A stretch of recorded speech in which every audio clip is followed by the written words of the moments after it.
ഇന്നത്തേത് ലേറ്റായി എഴുന്നേറ്റ് ലേറ്റായിട്ട് ഉണ്ടാക്കിയ ഒരു ബ്രേക്ക്ഫാസ്റ്റിൻ്റെ വിശേഷങ്ങളാണ്. എന്താണെന്നറിയില്ല, കുറച്ച് ദിവസമായിട്ട് ആകെ വയ്യായികയാണ്.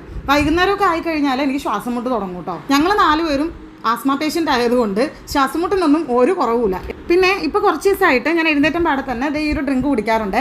ജീരകവും ഇഞ്ചിയും അയമോദകവും ഒക്കെ തിളപ്പിച്ച വെള്ളം. ഇത് നമ്മുടെ ഡൈജഷന് നല്ലതാണ് കേട്ടോ. അതുകൊണ്ട് തന്നെ ഞാൻ രാവിലെ വെറും വയറ്റിൽ ഇപ്പോൾ ഒരു ഗ്ലാസ് കുടിക്കാറുണ്ട്. ബ്രേക്ക്ഫാസ്റ്റിന് ഇടിയപ്പവും മുട്ടക്കറിയാണ് കേട്ടോ ഉണ്ടാക്കുന്നത്.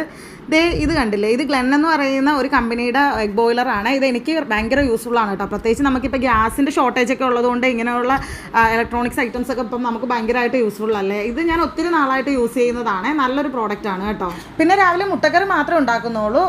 ഇടിയപ്പം ഞാൻ ഇന്നലെ ഉണ്ടാക്കിയത് നൈറ്റ് കഴിച്ചതിൻ്റെ ബാലൻസ് ഉണ്ടായിരുന്നു. അപ്പോൾ അത് തികയില്ല. അപ്പോൾ അതിൻ്റെ കൂട്ടത്തിൽ കുറച്ച് ബ്രെഡും കൂടി വെച്ച് സ്റ്റീം ചെയ്ത് എടുത്തിട്ടാണ് കേട്ടോ കഴിക്കുന്നത്. ഞാൻ പറഞ്ഞിട്ടുണ്ടായിരുന്നില്ല, ഞാനിപ്പോൾ റീസെൻ്റ് ആയിട്ട് ഫുഡ് അങ്ങനെ അധികം വേസ്റ്റ് ചെയ്യാതെ കൊണ്ടുപോകാൻ മാക്സിമം ശ്രമിക്കാറുണ്ട്. വീട്ടിൽ ലൈവായിട്ട് എന്ത് ഫുഡാണോ ഉള്ളത് അത് കഴിച്ച് തീർത്തിട്ട് അതിന് ശേഷം മാത്രമേ ഉള്ളൂ കേട്ടോ അടുത്ത ഫുഡ് എന്താണെങ്കിലും ഞാൻ കുക്ക് ചെയ്യുള്ളൂ. അതിനിപ്പോൾ ബ്രേക്ക്ഫാസ്റ്റ് ആണെങ്കിലോ ലഞ്ച് ആണെങ്കിലോ എന്താണെങ്കിലും. പിന്നെ കുക്ക് ചെയ്യുന്ന ടൈമിൽ ആവശ്യത്തിനുള്ളത് മാത്രമേ കുക്ക് ചെയ്യാറുള്ളൂ. ഓവറായിട്ട് കുക്ക് ചെയ്യുന്നതും ഞാനിപ്പോൾ നിർത്തി വെച്ചിട്ടുണ്ട് കേട്ടോ കുറച്ച് നാളായിട്ട്. ഇനിയിപ്പോൾ ഈ ബ്രേക്ക്ഫാസ്റ്റ് കഴിച്ച് കഴിഞ്ഞിട്ട് ഉച്ചക്കത്തേക്ക് ഒന്നും ഇല്ലെങ്കിൽ പോലും ഞാൻ ഉടനെ തന്നെ ഒന്നും കിച്ചണിൽ കയറി ഒന്നും കുക്ക് ചെയ്യൂല.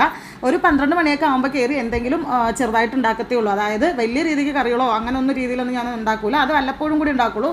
ചെറിയൊരു കറിയും ഉണ്ടാവും, പിന്നെ എന്തെങ്കിലും ഫ്രൈ ഉണ്ടാവും. മക്കൾക്ക് ഫ്രൈ എന്തായാലും വേണം. പിന്നെ എന്തെങ്കിലും മോര് കാച്ചിയത്, അത് മോര് കാച്ചിയതൊക്കെ ഞാൻ 2 ദിവസമൊക്കെ ഫ്രിഡ്ജിൽ വെച്ചിരുന്ന് യൂസ് ചെയ്യാറുണ്ട്. അതുകൊണ്ട് തന്നെ അതും അങ്ങനെ ഡെയിലി ഉണ്ടാക്കേണ്ട ആവശ്യമില്ല കേട്ടോ. ഇതിന് ഇടയ്ക്ക് നമ്മുടെ ഫൈറ്ററിനും കൂടി ഫുഡ് കൊടുക്കുന്നുണ്ട് കേട്ടോ. നമ്മൾ മാത്രം കഴിച്ചാൽ പോലല്ലോ, ഒറ്റകൾക്കും കൊടുക്കണമല്ലോ അല്ലേ. ഞാനങ്ങനെ ഡെയിലി ഇവർക്ക് ഫുഡ് കൊടുക്കാറില്ല കേട്ടോ. 2-3 ദിവസം കൂടുമ്പോഴാണ് ഇവർക്ക് ഫുഡ് കൊടുക്കുന്നത്. അങ്ങനെ ഇന്നത്തെ നമ്മുടെ അടിപൊളി ബ്രേക്ക്ഫാസ്റ്റ് ഇടിയപ്പവും മുട്ടക്കറിയും ബ്രെഡും ചായയും ഒക്കെ റെഡി ആയിട്ടുണ്ട്. പിന്നെ ഞാൻ ഇടയ്ക്കിടയ്ക്ക് അങ്ങോട്ട് നോക്കി ചിരിക്കുന്നത് ഞാൻ ടി വിയിൽ നോക്കി ചിരിക്കുന്നതാണ് കേട്ടോ. ഉപ്പുമുളക് സീരിയൽ ഇട്ടിട്ടുണ്ട്.